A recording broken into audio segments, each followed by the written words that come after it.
How's it going, everybody? This is Kevin Asani, and you are watching the Leftist Uprising. This is another show that I've decided to rebrand, and during my, I guess you could call radicalization, I've become much more further to the left. I've become much more, I guess you could say, in a way, revolutionary.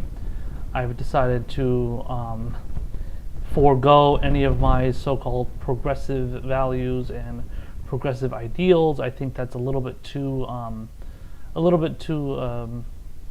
establishment thinking, I guess, in a way, because a lot of the people that call themselves progressives seem to just be the types that are going to be, they're going to be obviously much more like part of the Democratic Party and stuff, and that's just not who I am anymore. So I've definitely decided to move to much more towards the left, but a lot of my views are the same. I just don't really. It's just more of like the political label that I'm not really following along with anymore. So I've decided to move on from that. So yeah, this one is called this new show is called the Leftist Uprising.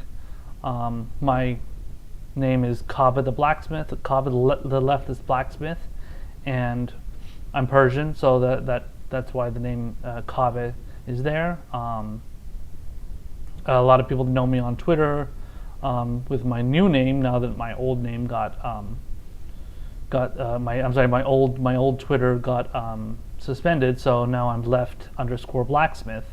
So unfortunately, I lost all of my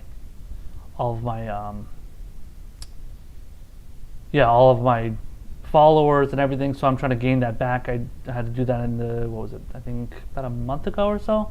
So it looks like I've moved on from that, so I'm just trying to build up a new brand again. So anyway, we're gonna start doing the show here now, and I'm actually really just starting to get used to the whole live stream and everything, and it's something I'm very, very unfamiliar with. And I've got my friend Ashley over here hitting me up. Thank you very much for the comment. What's going on, comrade? What's up? How's it going? Yeah, like I said, this is something I'm very unfamiliar with. It's I'm gonna have to get used to it, but hopefully it's gonna be a good time. So we'll see what happens. So we're going to be covering, on this show, we're going to be covering some interesting news. It's going to be a lot of Joe Biden. Obviously, he's in his first month of his presidency, doing pretty much jack shit, other than getting a lot of praise from the mainstream media and a lot of executive orders and stuff, and then giving nice little speeches and press conferences. And so I'm going to be covering him a lot. Still hasn't given those $2,000 checks yet, those $1,400 checks, whatever the hell they are. Doesn't want to push on a $15 minimum wage. So we're gonna go over all that shit. So let's see here. So first, we're gonna start off with covering a town hall that he did on CNN, and the town hall was pretty much as you would expect. It was a lot of fawning by the media, a lot of making Joe Biden to be out to be as if he's some sort of incredible person, an incredible president, and he's doing all these wonderful things. I don't want to give away too much, but let's check it out here. So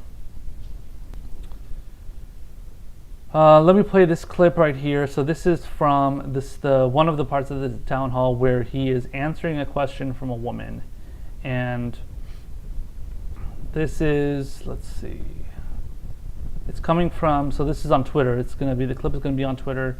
It's posted by American Bridge, which is it's like a neoliberal, so-called progressive think tank, and we'll get to the whole empathy is back in the White House thing in a second. So why don't you watch the clip first, and then we're gonna see exactly how empathetic Joe Biden is. So check it out.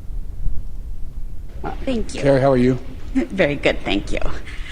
Our 19-year-old son was diagnosed with pediatric COPD at the age of 14. We're told he has the lungs of a 60-year-old. He does all he can to protect himself. Last month, he even removed himself from the campus of UW-Madison as he feels it's safer and he has less exposure here at home. We've tried all we can to get him a vaccine. I hear of others who are less vulnerable getting it based on far less. Do you have a plan to vaccinate those who are most vulnerable sooner, to give them a priority? Well, the answer is yes, there are, but here's how it works. The states make the decisions on who is in what order. I can make recommendations, and for federal programs, I can do that as President of the United States. But I can't tell the state, you must move such and such a group of people up. But here's what I'd like to do. If you're willing, I'll stay around after this is over, and maybe we can talk a few minutes and see if I can get you some help. Oh, how nice. So, as you can see, the way Joe Biden is basically trying to portray himself is as if he's some kind of like, oh my God, such an empathetic, wonderful guy. He's doing saying such a nice thing to this woman. And you know, obviously she has a very, you know, obviously a legitimate concern. You know, she wants her son who already has basically a pre-existing condition, and she's worried that if he obviously gets COVID, then something's gonna, you know, something obviously worse could happen. He can die possibly. And but the response from Biden is, I mean, instead of going out there and saying, listen, your son, I'm so sorry that your son is going through this. Didn't even get to that. But I'm sorry that your son is going through this. I'm sorry that he's not able to get, you know, better care so that he can be healthy.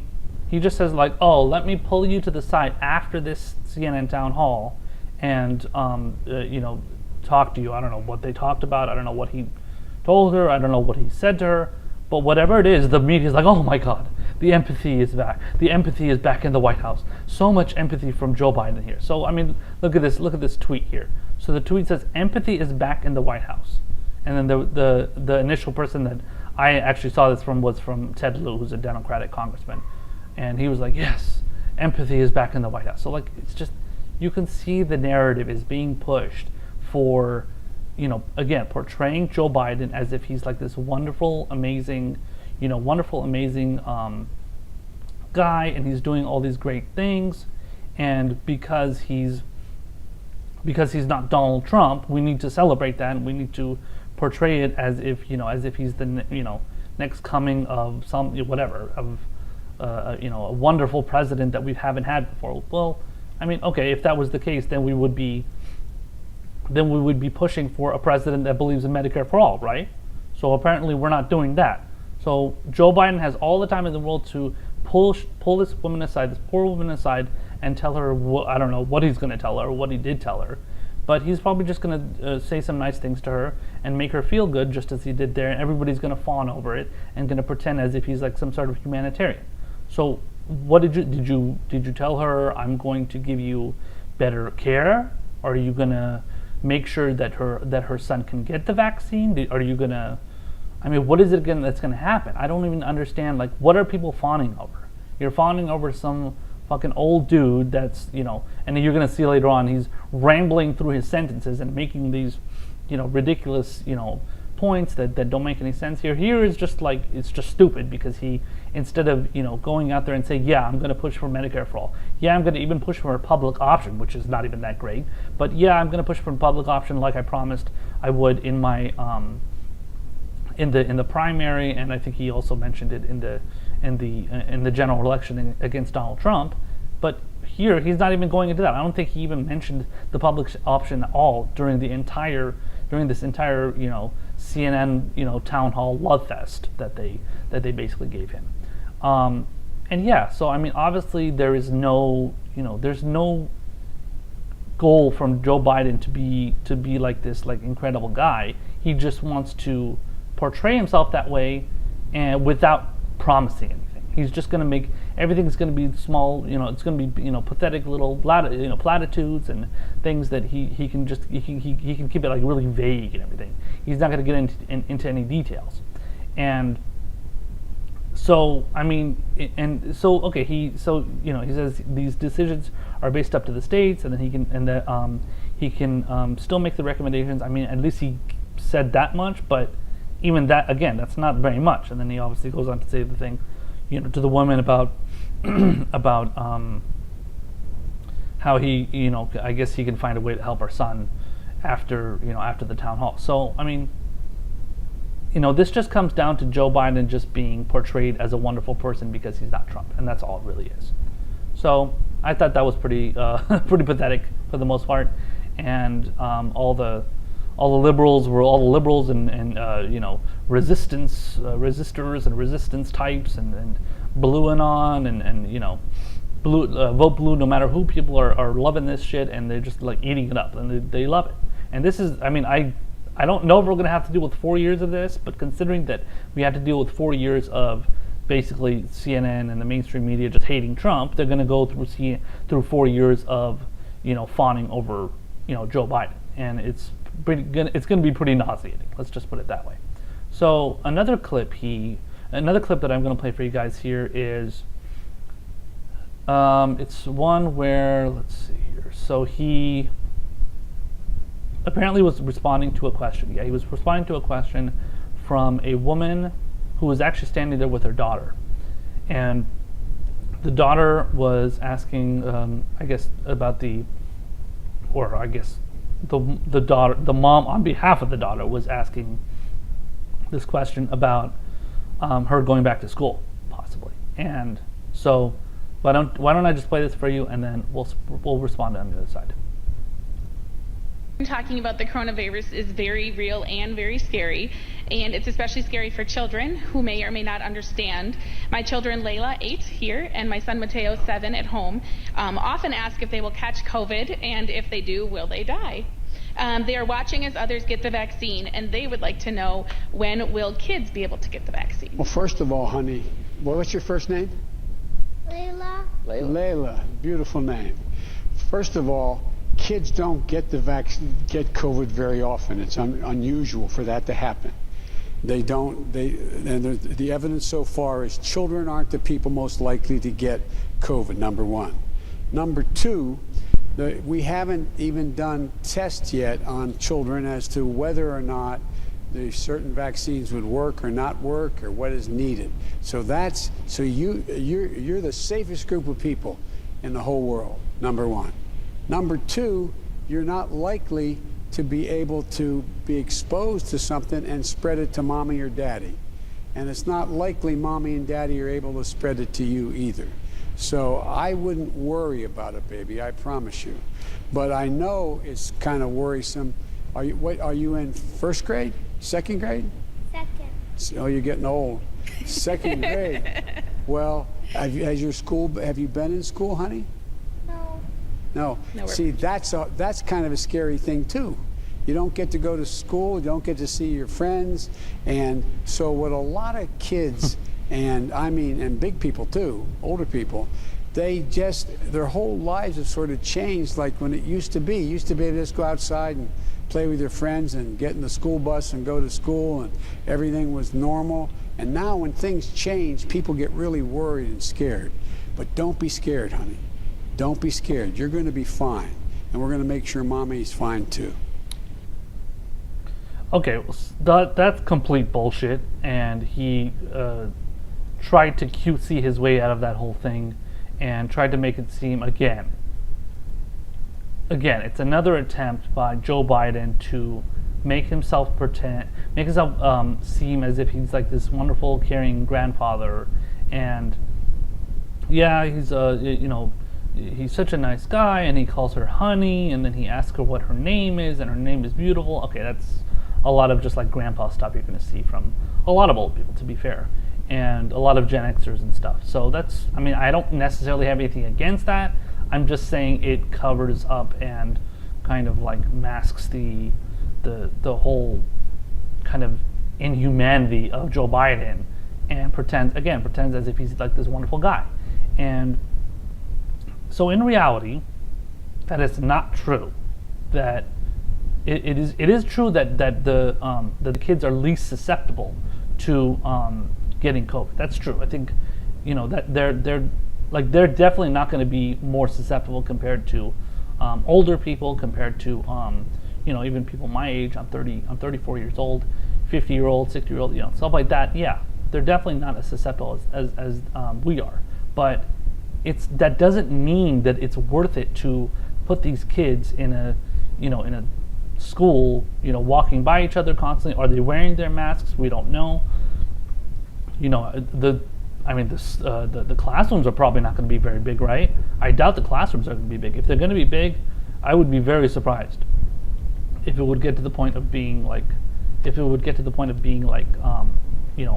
big enough classrooms that you can fit like a lot, I don't know, a very limited number of kids.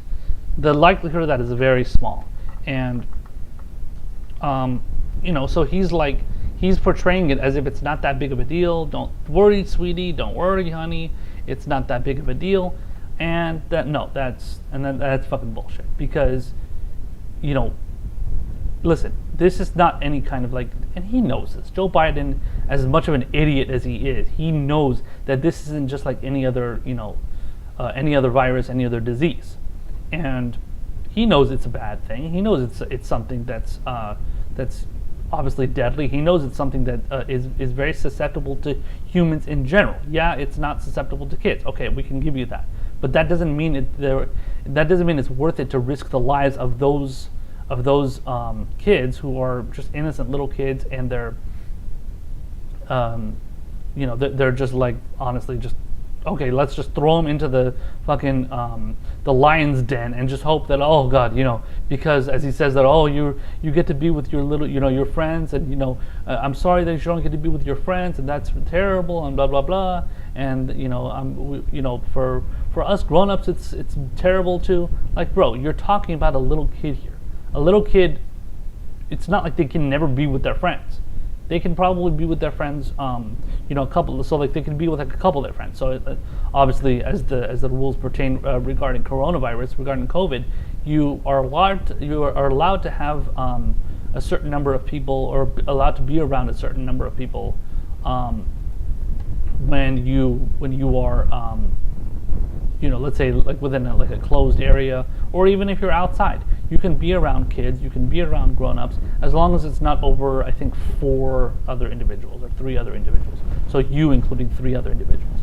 And but also, it is not true that it's not true, the premise that, oh well, you don't have to worry if you're a little kid and it's not that big of a deal.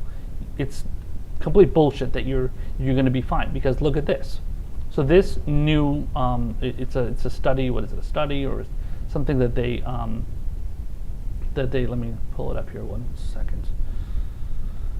Here it is. So they apparently found out that the kids that are let's see, there was 2,750 kids in Iowa who have now contracted coronavirus since Governor Reynolds, I don't know what his first name is, but he's apparently the governor of Iowa, and he signed I guess a bill called SF 160, and that forces 100% in person without safety precautions, and that started on January 29th, so almost a month ago.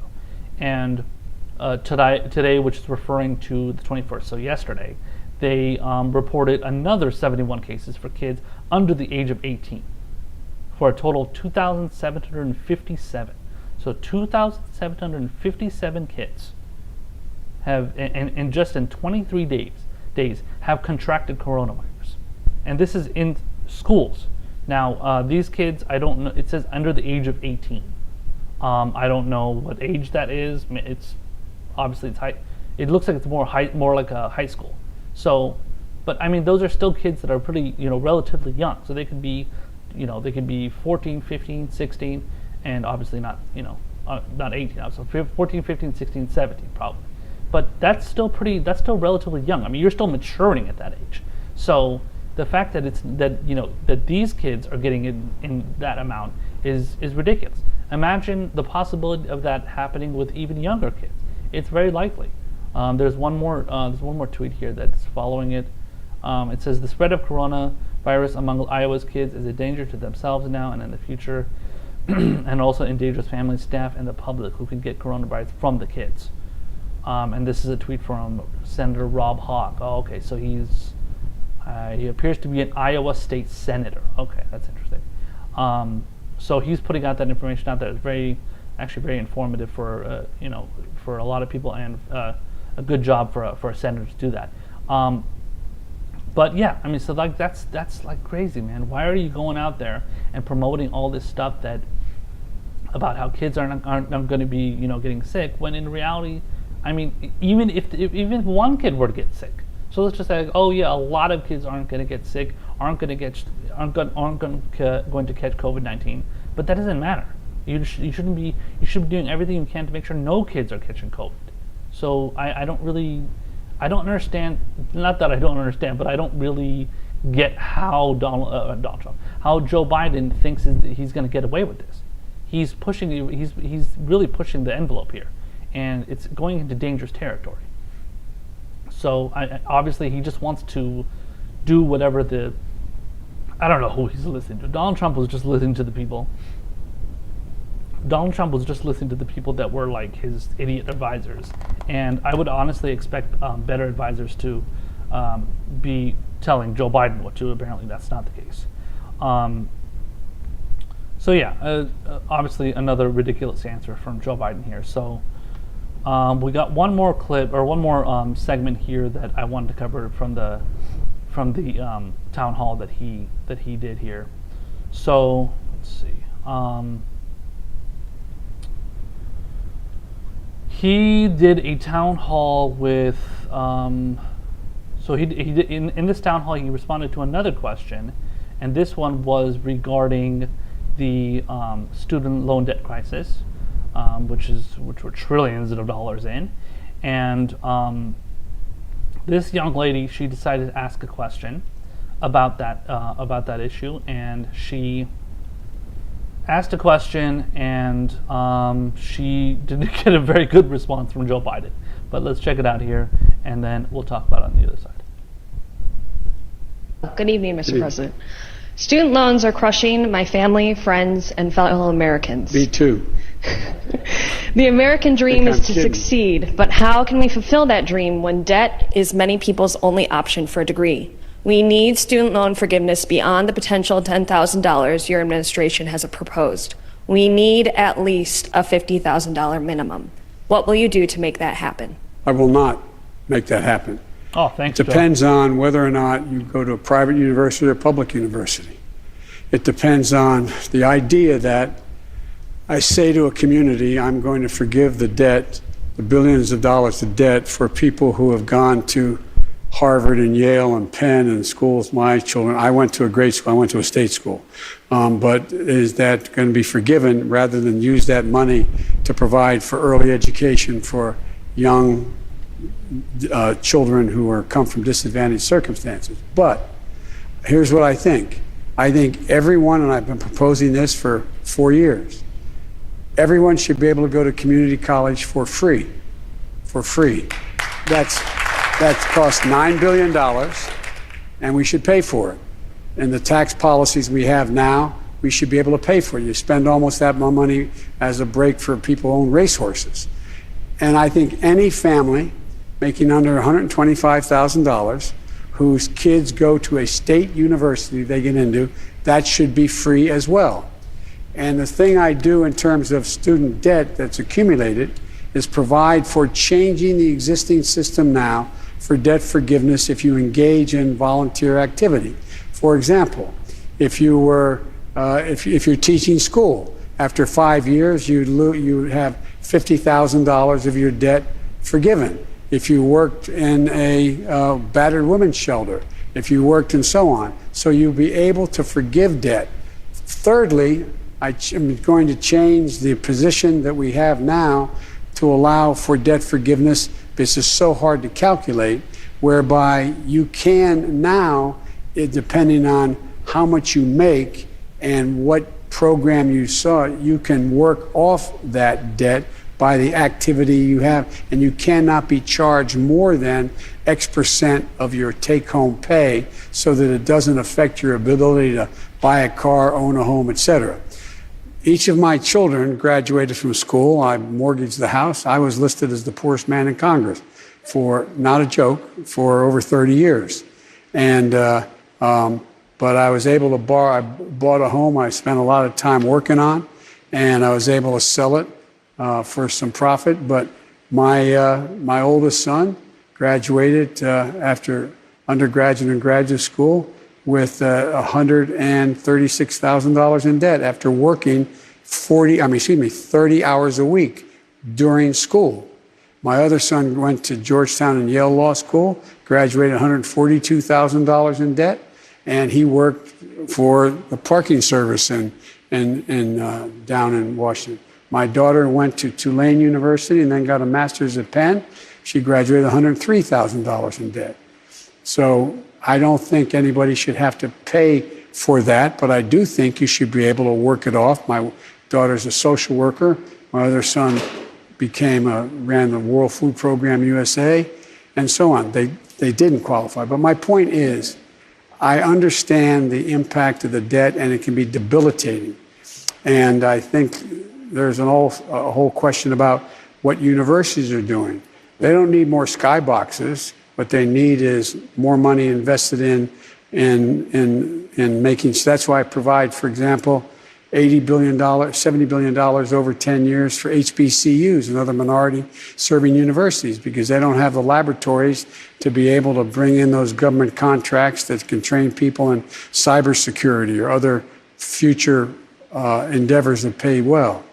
But I do think that in this moment of economic pain and strain, that we should be eliminating interest on the debts that are accumulated, number one. And number two, I'm prepared to write off the $10,000 debt, but not 50. Mr. President, let me ask you. Because I don't think I have the authority to do it by signing a pen.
So yeah, so it seems like obviously that's a typical response from Joe Biden here, and he isn't really saying anything out of the ordinary, just the same old bullshit.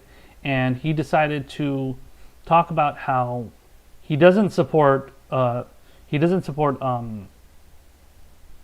pushing for actual student loan debt. He's pushing for student loan debt for he's pushing for the cutting of student loan debt for community colleges, not for regular colleges, not regular universities.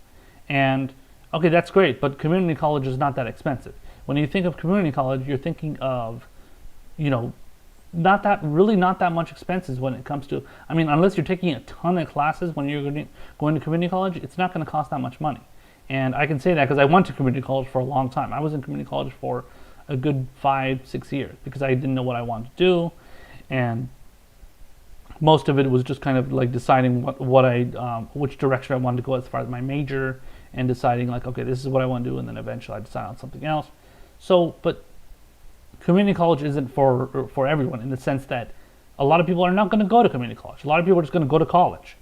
And what Biden is proposing is he's saying he's going to push for, he's going to or he supports at least free tuition, free college for families that their income is under 125,000. So that means anybody above that is basically screwed. So I mean, I don't know. It's 150,000. I mean, I know my dad, when he was working, he was making quite a bit of money. He was making around that 120, 25, 20, or yeah. I mean, he worked all his life, and he eventually worked up to making roughly that amount of money, maybe a little bit less. But I mean, either way, that doesn't matter. I mean, I'm just giving my own personal story, so that's not really I don't know how much that relates with a lot of people out there, but that's just my story. But the point is that this whole concept, like Joe Biden, Pete Buttigieg, Amy Klobuchar, all these people during the primary were pushing this idea like, oh my God, this is a terrible idea because all the rich kids are going to get their tuition paid off. Oh my God, these are the ones that are going to. So like it was a. I mean, to some people, I guess it can be seen as a clever like bait and switch, and it's like, oh look, this is what they're gonna do. It's really gonna benefit the rich people. It's really gonna benefit the super wealthy out there who are really gonna get a benefit, while all the poor peasants below them are gonna get screwed over. That's not even fucking true at all. That's not even close to the reality, because when it comes to having a universal so when you do a universal program where everybody is covered for tuition free college, or any kind of program, any kind of universal program where you said this is same with healthcare too. So anytime you say like this is going to cover it's going to cover everybody, and you're all good, and nobody has to pay more than the amount that they're already paying. It covers everybody, and it's all taxpayer funded, and then there's no like sneaky way for people that, like, let's say when it comes to like the story that I was telling regarding my dad, as far as him working and making just barely under 125,000 per year. So let's just say if he was making 126,000, but you're living in a really a really upscale area, like hypothetically, you're living in a really upscale area, and it's barely the amount of money that you're able to come up with, and let's say if you're and it's only like a single income family, so it's just like that person working and the other person like stays home with the kids or something, so the mother stays home with the kids. Like, okay, so you just have to rely on the father or the father, mother, whoever it is, that one other person to get by, and then unfortunately, you're going to be just above that level, just above that number, and then what are you going to do? You're going to have to spend all that time working your ass off as a parent to cover your, I don't know how many kids. Let's say you have 3-4 kids that you have to send to college, right? How are you going to be able to afford all that? Maybe each kid is. How do you know how much each kid is going to cost? So for their tuition, maybe it's going to cost a hell of a lot more than the amount of money you're making, $126,000 a year. And that's going to be just above the amount that Joe Biden wants to pay. So anybody under 125,000, you're fine. But anybody just above it, oh, you're fucked. You're screwed. So you have to end up suffering under Joe Biden's wonderful means-tested tuition-free college plan and free community college plan, which barely costs anything anyway. So it's just typical Joe Biden. It's typical liberal policies, means-tested policies, where they want to, they always want to cut around the corners. And notice when they covered the whole issue of tuition-free college and even Medicare for all, they said this is so complicated. Why do you have to tear down the entire system under Obamacare to put in Medicare for all? In reality, the universal program for healthcare, just like the universal program for tuition-free college, is very simple, because what it is, it's a universal program. You don't have to go through all that bullshit, wonky oh, this is means tested for people that are making under a certain amount of money, and then the person that makes it above that doesn't get it, blah, blah, blah. It's just all a bunch of wonky, liberal, technocratic garbage, and nobody who relates to that, who's going to be able to understand that? It's so fucking complicated. I mean, our system, when it comes to any kind of social program, any kind of, even when it comes, especially when it comes to like paying taxes, it's fucking complicated. And you're just going to make it more complicated because you want to push your, pro-capitalist, liberal, ideology, which nobody really, I mean, people think it's wonderful, but in reality, people are sick of it. They just don't know it, and they think like, oh, well, it's better than Republicans and it's better than Trump, so it must be great. But they don't know all the ins and outs of it, so they just think it must be wonderful because it's better than what the Republicans are doing. And that's what the Democrats always do. They always push for something that's better than Republicans, and they think that's going to be just enough. And in reality, they're just becoming a more right-wing party than they were, 20 years ago. I also wanted to play this one last clip because this was one. I thought this one last part was just another pathetic part of Joe Biden's performance. Let's see here. So it's let's see. One second.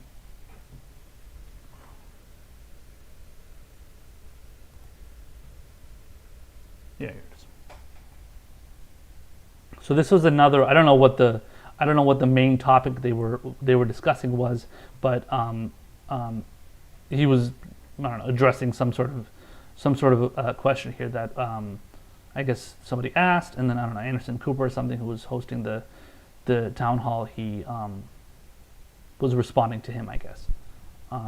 So hold on, it's just loading here real quick.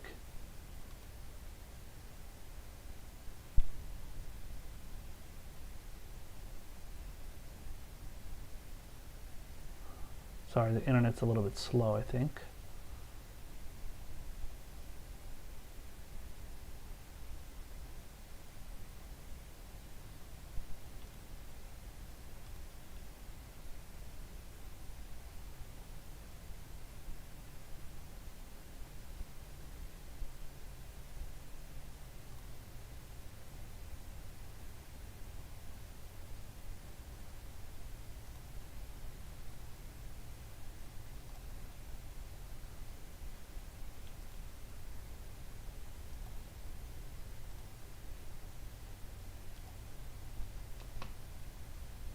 Why is the internet so slow? What the hell? It's just working.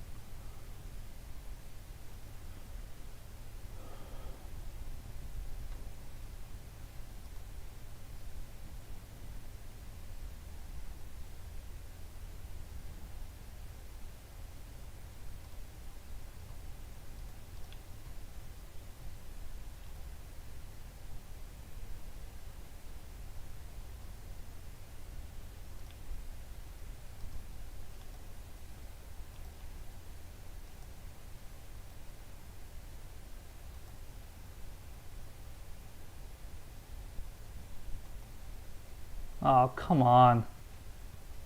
It's working so good before.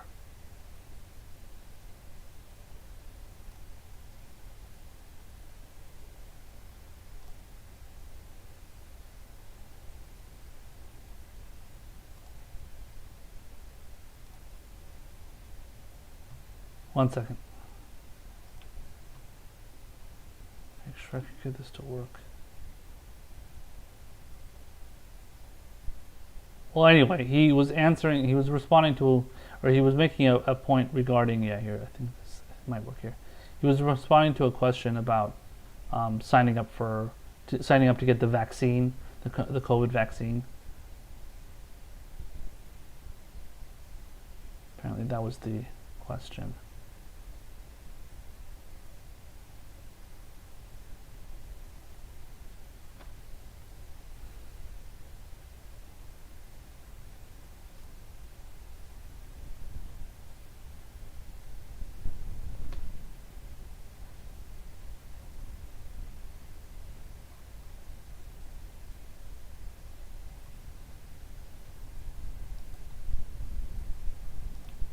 All right, guys, it doesn't look like this is going to be happening.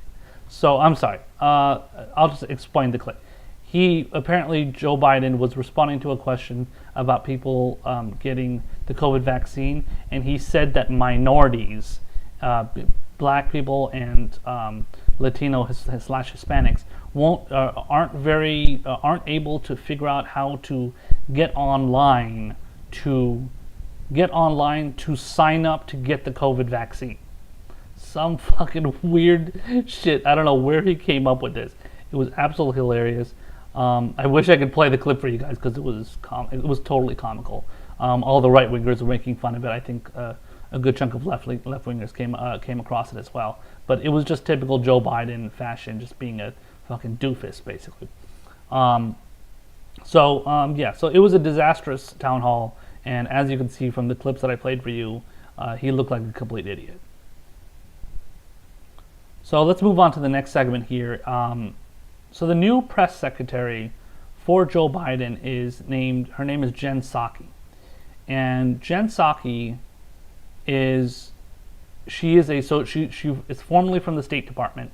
She worked in the State Department for Hillary Clinton first when she was Secretary of State for, I believe it was 4 years, and or maybe it was 6 years. Was it 6 years? I think it was 6 years. She was 6 years. I'm sorry.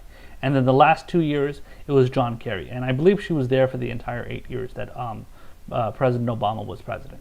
And so she was there, and then now she's the press secretary for Joe Biden. So I guess she's moving up. And she has a very, I guess you could say long history, or she has a very notable history pushing for pro-imperialist policies. And you're going to see an example of it here, and then we're going to get into a couple of other examples of things that she said that were stupid. I'll just lay them out for you. I don't have the clips, but I just heard that she said a bunch of other dumb shit. But this is more policy based, and why don't you check this out, and then we will talk about it on the other side. Last night went on the air and said that they'd arrested multiple people who were allegedly behind a coup that was backed by the United States. What is your response? These latest accusations, like all previous such accusations, are ludicrous. As a matter of long-standing policy, the United States does not support political transitions by non-constitutional means. Political transitions must be democratic, constitutional, peaceful, and legal. We've seen many times that the Venezuelan government tries to distract from its own actions by blaming the United States or other members of the international community for events inside Venezuela. These efforts reflect a lack of seriousness on the part of the Venezuelan government to deal with the grave situation it faces. The U.S. has The U.S. has a long-standing practice of not promoting. What did you say? How long-standing is that? I would. In particular, in South and Latin America, that is not a long-standing practice.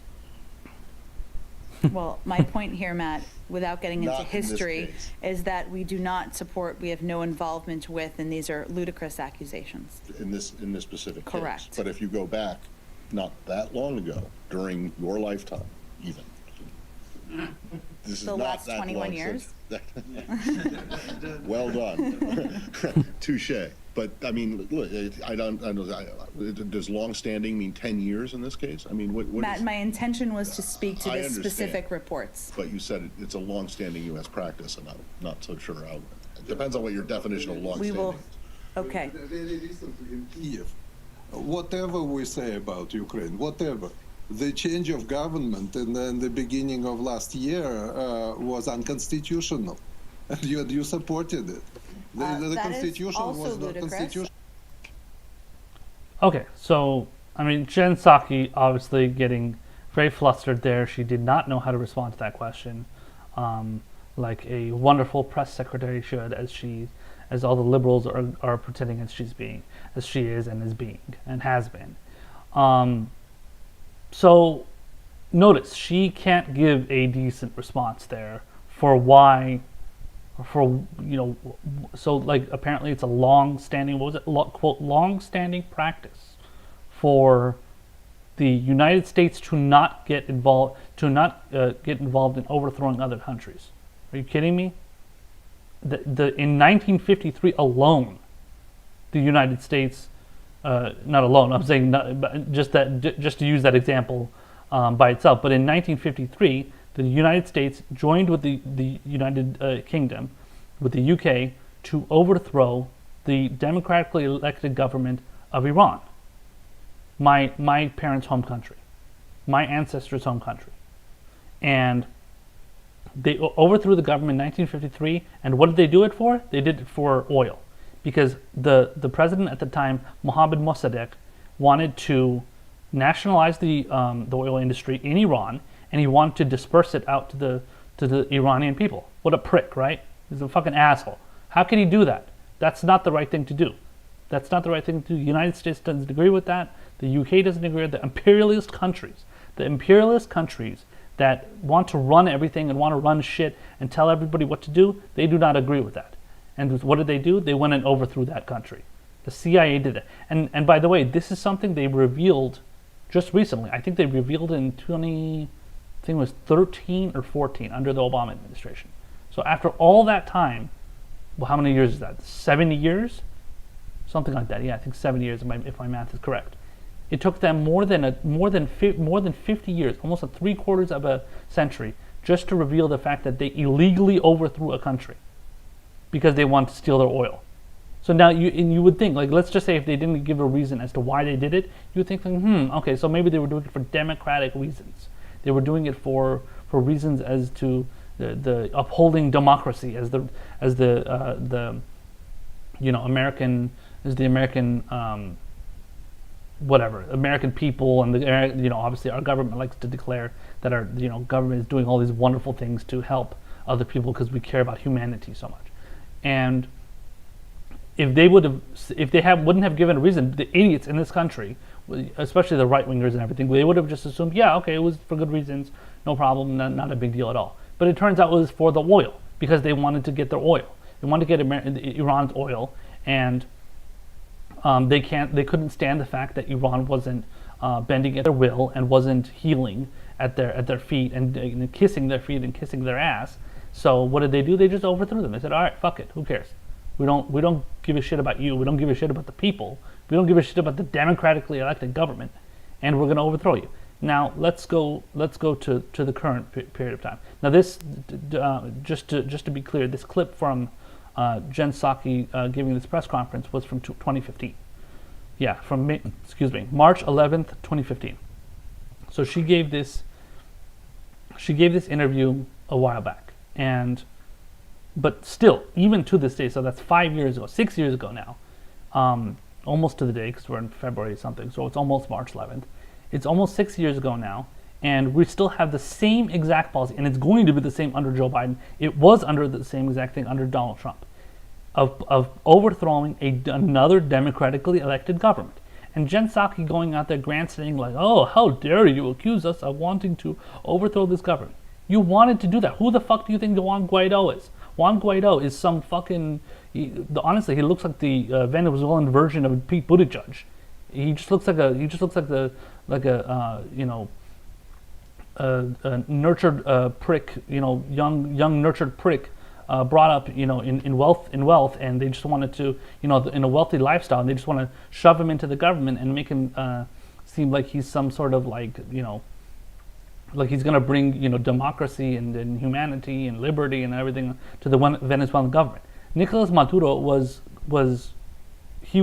elected by the Venezuelan people. Now you can go out there and you can criticize Maduro and say he hasn't done good things and this and that, and the communist government is terrible. Okay, I don't particularly agree with that, but okay, people can make that case.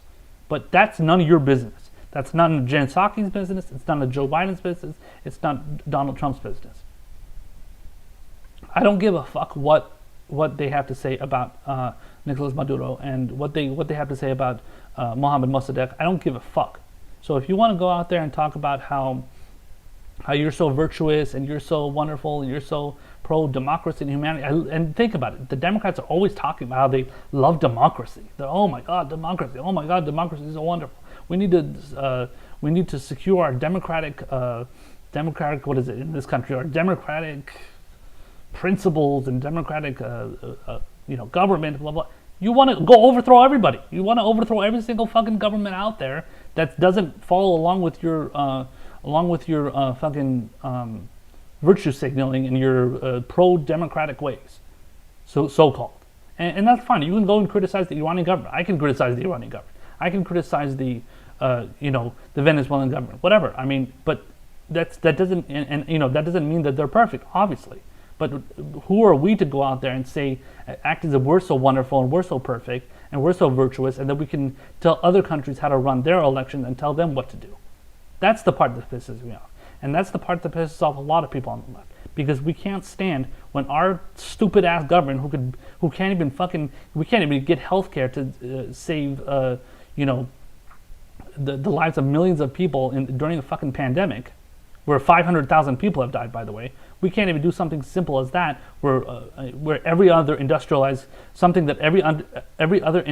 country has been able to do that. We can't do that, yet we want to go and tell people what they should do in their countries when it comes to their governments and to their elections and all that stuff. It's completely ridiculous. So just spare me with your virtuosity and your your moral outrage and shit. So I don't even want to hear it.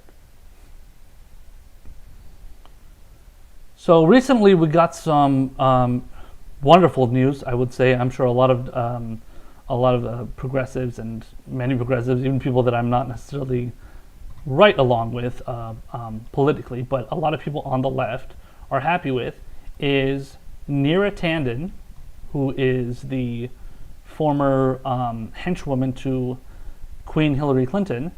She was recently nominated for the head of the Office of Management and Budget, the OMB.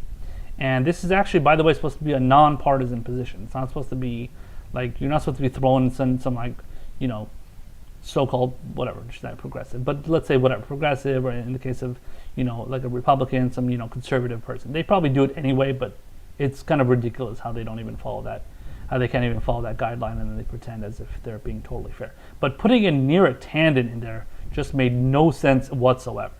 So it was just like the whole thing was just a complete, it was a complete hodgepodge of just like, oh yeah, let's put this wonderful progressive woman in there, woman of color. Don't forget, woman of color. Got to push the identity politics too. Don't forget, guys. If you forget that, you're obviously a racist and sexist.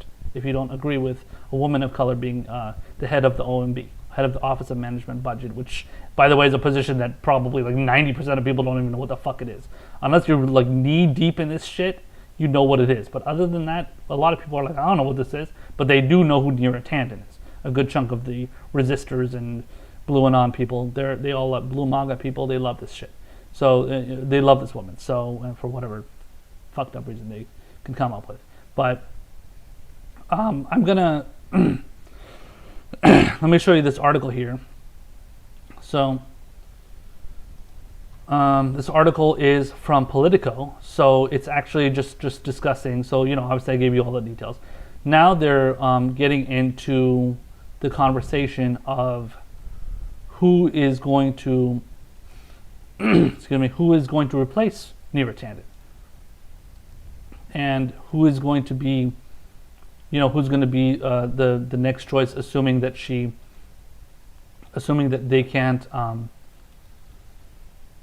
assuming that they can't get her to pass, and according to the numbers, the Democrat, or at least Joe Biden, is not going to have enough people in the Senate, enough senators to pass it. It's currently a 50-50 tie, actually. And this is, by the way, a situation that Kamala Harris, being the vice president, which is the president of the Senate, the president of the Senate is not allowed to cast that 51st vote to break a tie.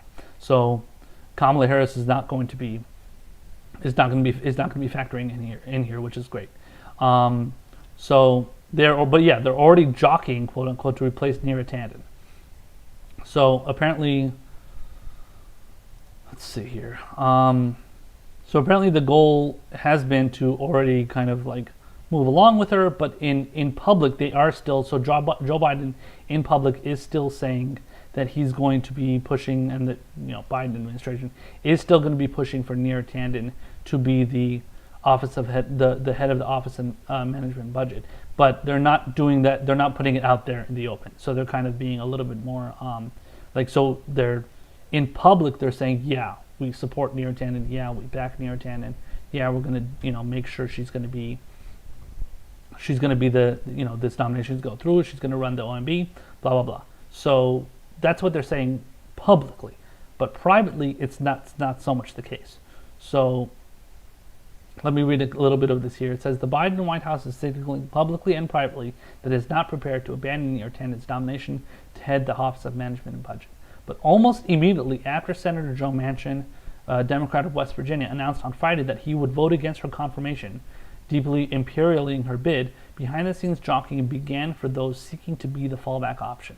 By the way, it's incredible that we had to rely on Joe Manchin, by the way, who's pissed off about her mean tweets, and that's why he's voting against her.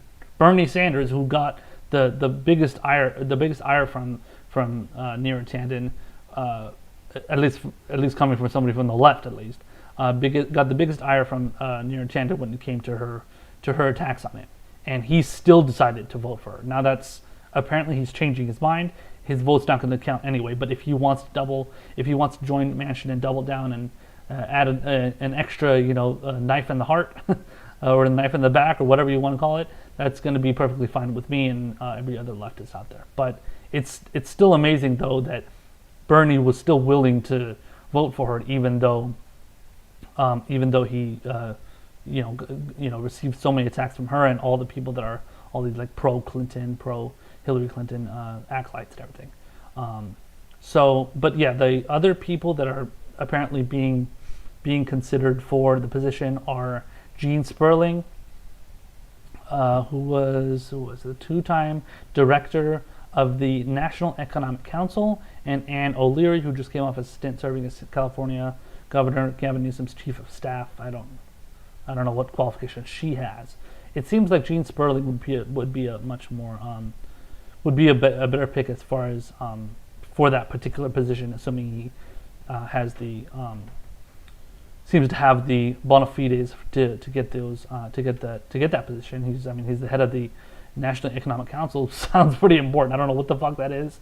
I don't know very much or anything about the National Economic Council, but that sounds pretty legitimate compared to somebody that is the head of a so-called progressive, really in reality progressive group that basically I'll go into detail about why they're not really progressive. So in reality, they're just like a neoliberal, neo-progressive group. And but yeah, I think this guy, whoever Gene Sperling guy, is much more qualified to be in that position compared to somebody that has zero experience. What experience does Neera Tanden have to run the entire to run the budget of a country of 320 million people? I mean, that just makes no sense. Obviously, this was a pick to make Hillary, the likes of Hillary Clinton and all her friends happy, and push that the wonderful diverse pro-women, all-female or something, heavily female Biden administration, Biden cabinet, blah blah blah. That's what they're really pushing for, and this is what the boutique left loves, which is the boutique left is a great saying coming from Richard Medhurst, who's a great lefty host, by the way, on YouTube as well. You should check him out.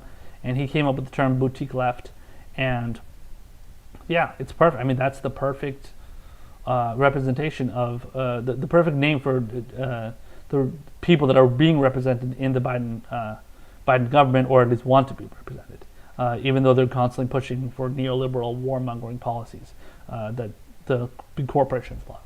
And so yeah, so it seems like what's his name? Joe Manchin's only response to not wanting Neera Tanden as the head of the OMB is because of her mean tweets. But there is a hell of a lot more reasons that she should not be the head of anything. She shouldn't even be the head of like a big ass organization in general. But she is obviously going to be because she founded it, I think, if I remember correctly. Well, her and John Podesta did. By the way, John Podesta was the chief of staff for Obama, and he's got all kinds of issues too. So and it's no wonder why President Obama had such a neoliberal record as president. But yeah, so let's go over the interesting history that Neera Tanden has here. So, according to an email that was released by WikiLeaks, Neera Tanden actually pushed for she advocated for stealing Libya's oil to pay off the U.S. debt. I mean, that on its face, you can see is already fucking atrocious. And anybody that even supports somebody like that, just for that reason alone, you got to be like a real fucking immoral person. She also outed a sexual harassment victim within her organization, Center for American Progress. Outed a sexual harassment victim and gave her name, even though she wanted to obviously keep it. She wanted to keep it, from getting out. And Neera Tanden didn't give a fuck. She was just like, who cares? I'm gonna out you, me, a wonderful woman that's a woman of color and supporting all women, believing all women, except Tara Reid. Tara Reid doesn't count. Doesn't count as somebody that should be believed by any woman, apparently. Any woman that's a supporter of Hillary Clinton and the Democratic Party. But yeah, she outed this woman that was working for the Center for American Progress. Didn't give a fuck. Okay, whatever. That's fucked up, obviously, too. And she also physically assaulted a Think Progress reporter, Faz Shakir, who is actually the former campaign manager for Bernie Sanders' 2020 campaign. And the reason why she did this, he asked a hard question of Hillary Clinton. Oh my God, how dare he? See, that's the death knell for you. If you're working for Neera Tanden, you asked a hard question of her queen. How dare you? Don't ever do that. You can't do that. You will not cross Hillary Clinton or anybody that Neera Tanden is tied at the hip to, apparently. And the final thing, and this is just a short list. I mean, I could go through a longer ass list, but this is all the things that came off the top of my head. So after the Center for American Progress received funding, I forgot how much it was, but they received a considerable amount of funding from former New York City Mayor Michael Bloomberg.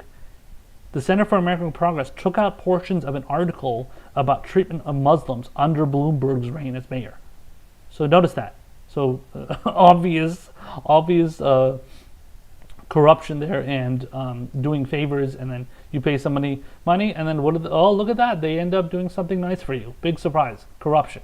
That's the most obvious form of corruption you're ever going to see, and that, I don't know how much he gave, but obviously it was a considerable enough amount to make them happy, so that Michael Bloomberg doesn't look like more of an asshole than he already is, pretty much. So yeah, I mean, Neera Tanden is not a serious person. She is not somebody, again, that is qualified to run the budget of a country of 320 million people. I wouldn't trust her to run the budget of a country that's 1 million people. She is an idiot, and she is extremely toxic, but she's also very unethical, and she doesn't need to be anywhere near government. She needs to stay the fuck away from government. Go run your fucking bullshit little progressive organization over there. Make everybody happy about how wonderful Joe Biden is. Go do the same thing that CNN and the rest of the corrupt mainstream media, corporate mainstream media, is doing. Go pump up Joe Biden, make him seem as if he's like this wonderful, empathetic guy, as you continue to push for stupid, pathetic neoliberal policies.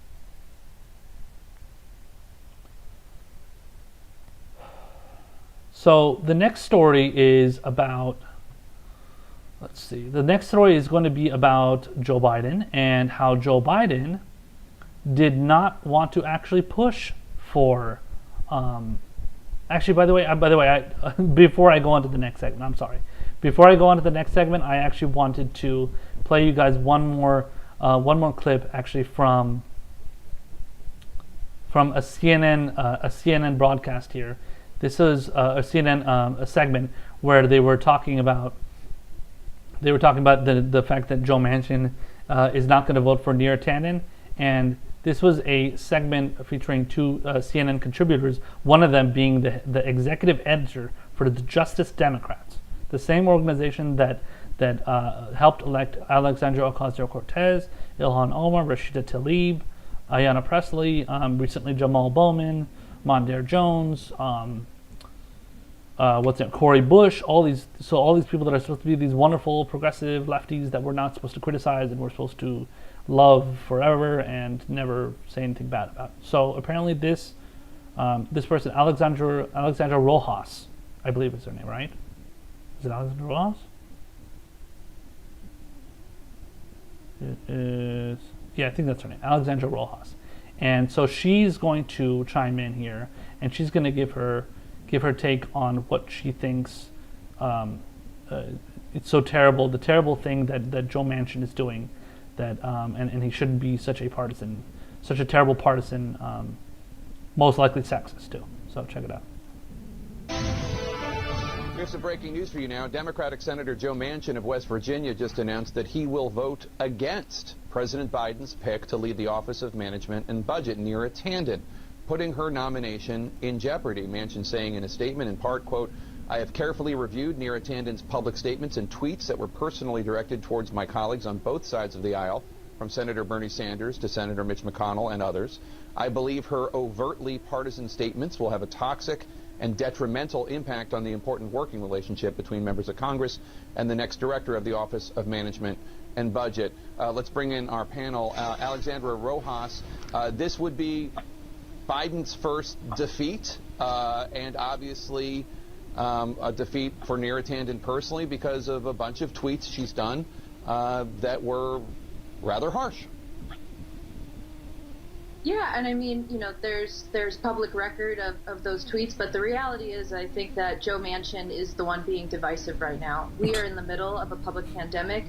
Joe Biden was just elected by a huge mandate by the American people. We have to deliver as Democrats, and we need people in positions of power who are ready and prepared to go big in this moment and not leave anyone behind. The mentality has got to be of the Democratic Party especially, but any elected official, that we have to move quickly to save as many lives as possible. And I would also point out that he had no problem voting to confirm other appointments of clearly partisan members when it was the previous Republican administration. There should be no, I think, opposition to some, folks that are being proposed by the Biden administration who have, clearly are ready to do the work and are ready to get the job done, and they feel are the best prepared to do it. And Mary Catherine, I mean...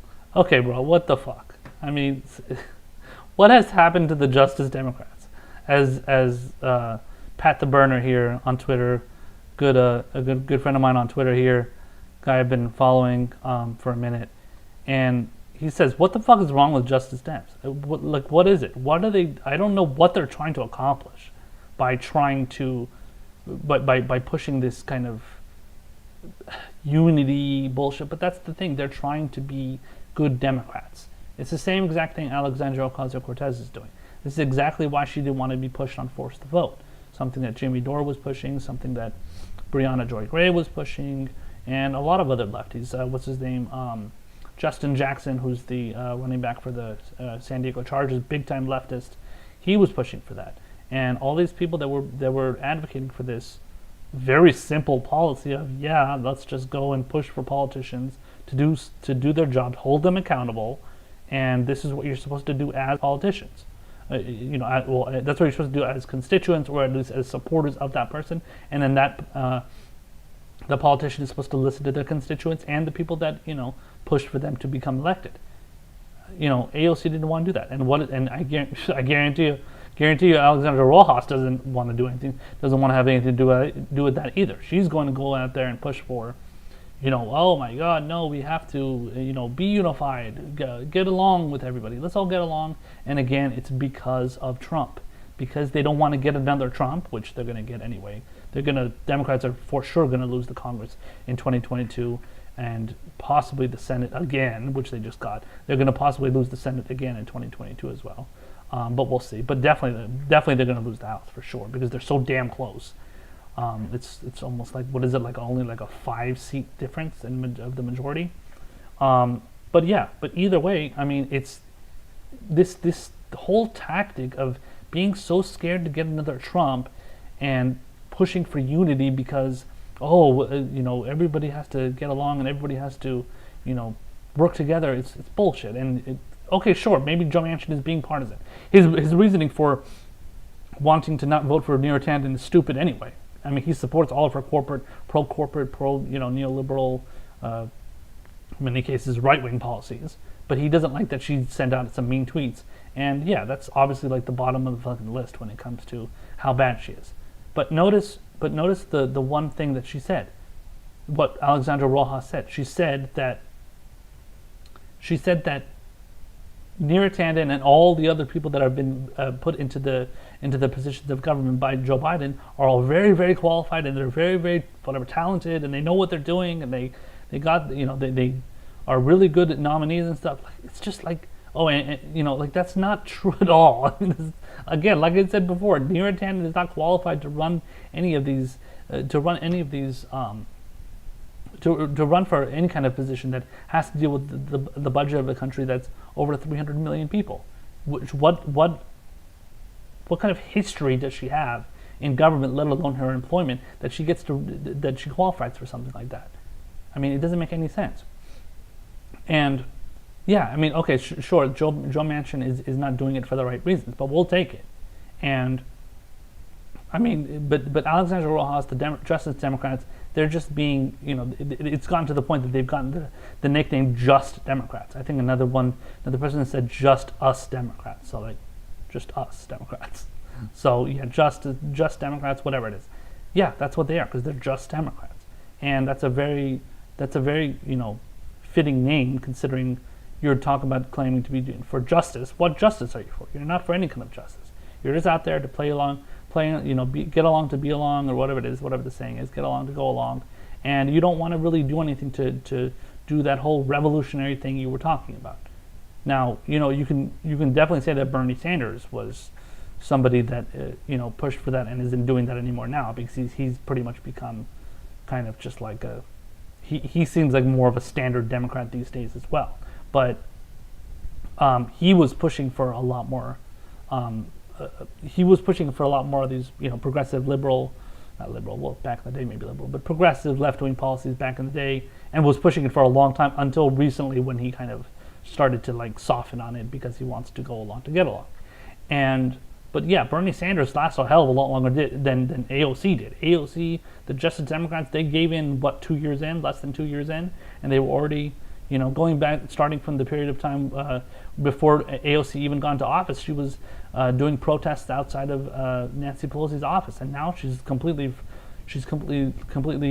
gone off the wayside from that. So she doesn't even give a fuck about that no more.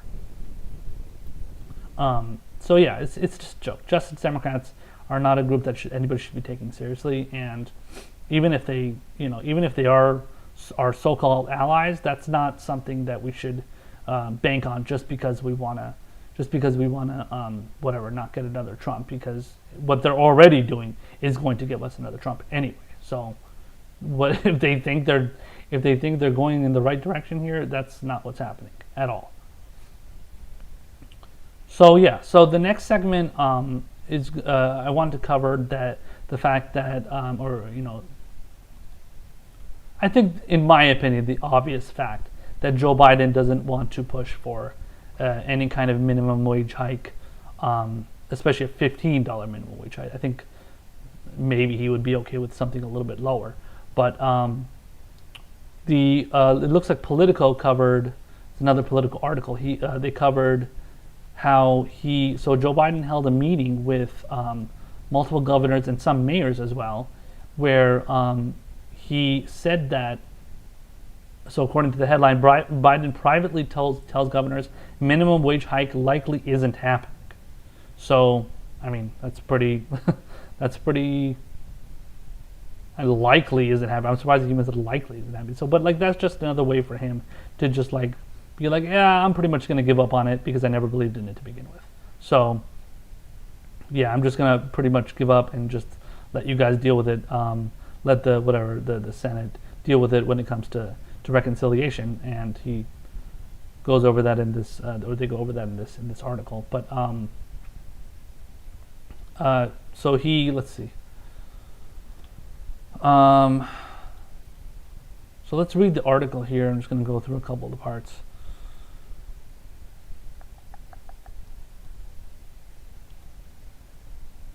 So yeah, Biden privately tells governors minimum wage hike likely isn't happening. It says President Joe Biden says when Joe Biden met with a group of mayors and governors last week, he bluntly told them to get ready for a legislative defeat. His proposed minimum wage hike was unlikely to happen, he said, at least in the near term. And this is a quote from Biden. It says, "I really want this in there." No, you don't. "But it just doesn't look like we can do it because of reconciliation," Biden told the group, according to a person in the room. "I'm not going to give up, but right now we have to prepare for this not making it." I don't even fucking believe that second part. I don't think he's going to be, I don't think it's, I think he is definitely giving up. He's not going to want to do, he's not going to do this for a while. Why, what, I don't understand. Let's say 3 months from now, all of a sudden you're going to change your mind, you're going to be in favor of pushing hard from $15 minimum wage? That doesn't make any sense. You're not doing it now because you don't want it. And you're already giving in to the Republicans because you don't have the votes. And you can easily do it through reconciliation. Now, you can say the aforementioned Joe Manchin doesn't want it, so maybe that doesn't make it very likely. But you can still go out there and get votes. The same exact thing by the way, Joe Biden is pushing for, like I said, is still publicly pushing for Neera Tanden to be confirmed as the head of OMB. He's willing to go out there and get the votes, but he's not willing to go out and get the votes for a minimum wage hike, which is going to help a hell of a lot more people than Neera Tanden being the head of OMB. You can put anybody in the head of OMB, and the government is going to work is going to be running the same exact way it's always has run. So it doesn't make any difference. But notice the difference. Joe Biden is happily willing to push for making sure to get all the votes for the head of the OMB to get confirmed, but not for a minimum wage hike, not for $2,000 checks, not for, any kind of real progressive leftist legislation. And that just shows not even so much that he's weak, he just doesn't care. And he just doesn't want to push for anything because he knows that his corporate donors aren't going to be happy about it. Says the comments, which were confirmed by 2 other people familiar with the conversation, were the furthest Biden has gone in conceding the coming action of the $15 an hour minimum wage provision from his first major legislative package, and they suggest that the president is more inclined to manage the fallout of it not being included than to pursue long-shot political capital-consuming efforts to fight for its insertion. Sitting in the Oval Office with Republican and Democratic elected officials last Friday to advocate for his $1.9 trillion COVID relief package, by the way, which doesn't have any fucking stimulus checks, by the way. That's wonderful. Giving all that $1.9 trillion and you can't even fucking put a $1,400 or $2,000 stimulus check. It says, doesn't look like we can do it. Doesn't look like we can do it, he said, of the minimum wage hike. Says for weeks now, the White House has been trying to manage expectations on the feasibility of advancing a $15 an hour minimum wage provision through a broader rescue package. Biden first suggested it might not make it to the final COVID relief bill in an interview with CBS prior to the Super Bowl, noting his belief that the Senate parliamentarian would determine it did not jibe with budgetary rules that allow a bill to pass with just 51 votes in the Senate. Let's see. His comments drew pushback from fellow Democrats. It just talks about Pramila Jayapal, the congresswoman from Washington. She pushed back against that. I don't expect her to really push much harder than that. And a couple of Republicans stressed to Biden in the group that he didn't think raising the wage was directly related to the immediate problems caused by the pandemic. Oh my God. Okay, so obviously he's, I think a lot like Trump, Joe Biden just listens to whatever that the last person in the room. This is something that Kyle Klinsky from Secular Talk mentioned. Donald Trump would do this. He would listen just to the last person in the room that says something that he wants to hear, and then he goes with it. I think Joe Biden's just doing the same exact thing. He just listens to the last person that leaves the room, and some governor from some state. In this case, it was apparently the governor of Maryland, Larry Hogan. And he's a Republican. Why is he going to push for? He's a Republican. He's not going to want to push for minimum wage of any kind, really. And he's going to listen to people like that. He's going to listen to all his fucking idiot advisors who don't want to push for any kind of hike. And that's what Biden does. And he's a simpleton. And he's, he doesn't care about helping regular people. He just doesn't want to piss off his donors. And that's how he rolls. And yeah, listen. You can get it done through reconciliation. it's a perfectly. Is it a tough process? Yes, but that's the thing. Joe Biden doesn't want to do what's tough. He just wants to do what's easy, and that's why he did a lot of executive orders, which is the same thing that Trump did. He did a lot of executive orders in those first, few days of his presidency. I think it was the first week, basically. He pushed 15 or something executive orders. Great, that's wonderful. But those are easy things to do.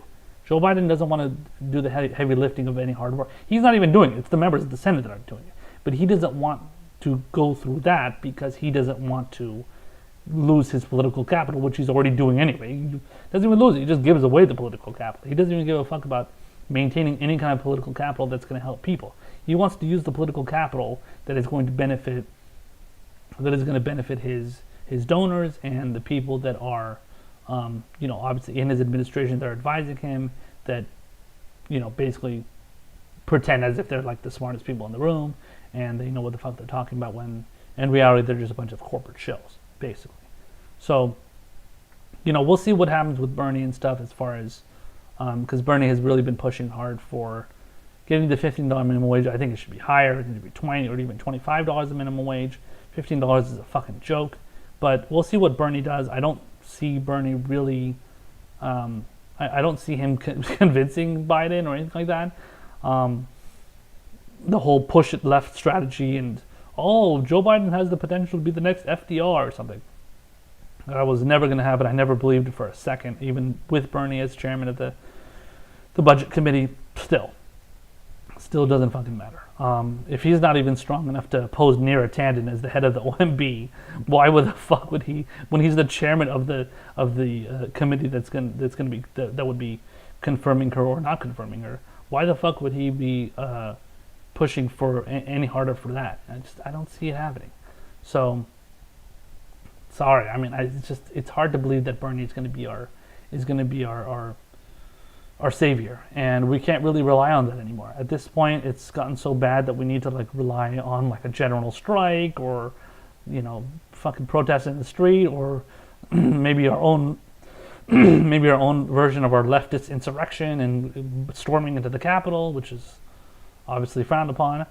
Can't do that because God forbid you upset AOC and make her feel like she's going to get murdered, as she claimed.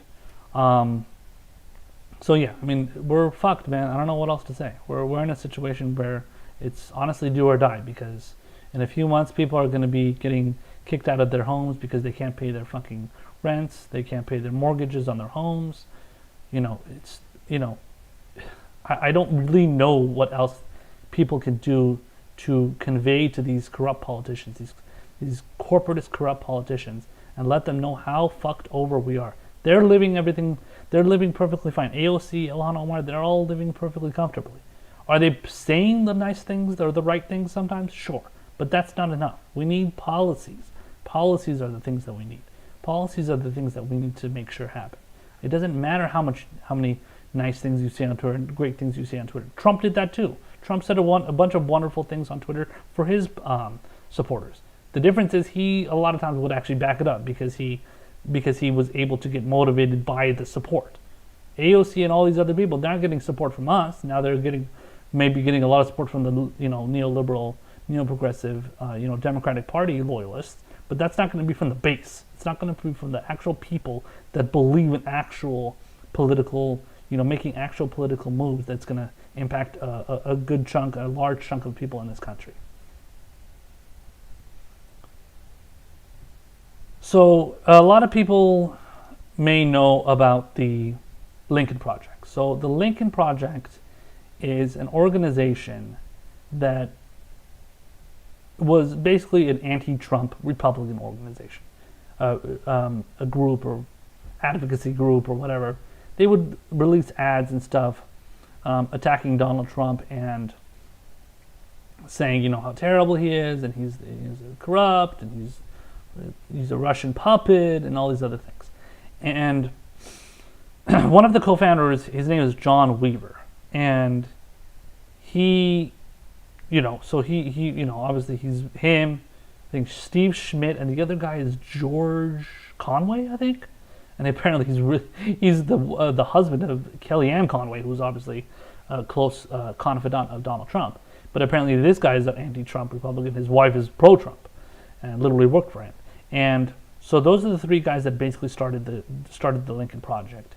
And so this John Weaver guy specifically, though, he ran the former failed presidential bids of John McCain in both 2000 and 2008. 2008 didn't make it to the primary. That was against George. That was the primary that George Bush eventually ended up winning and then obviously became president. And then in 2008, again, when John McCain lost to this time he made it to general, but then he lost to Obama, obviously, in 2008. And then he also ran another failed presidential campaign of John Kasich in 2016. So obviously this guy is like an all up and down failure. He hasn't done anything useful for anybody's presidential campaign. I don't know what he did for, maybe he was an advisor or whatever for a bunch of congressional or congressional candidates or members of Congress or the Senate, but definitely doesn't know what the fuck he's doing for presidential candidates.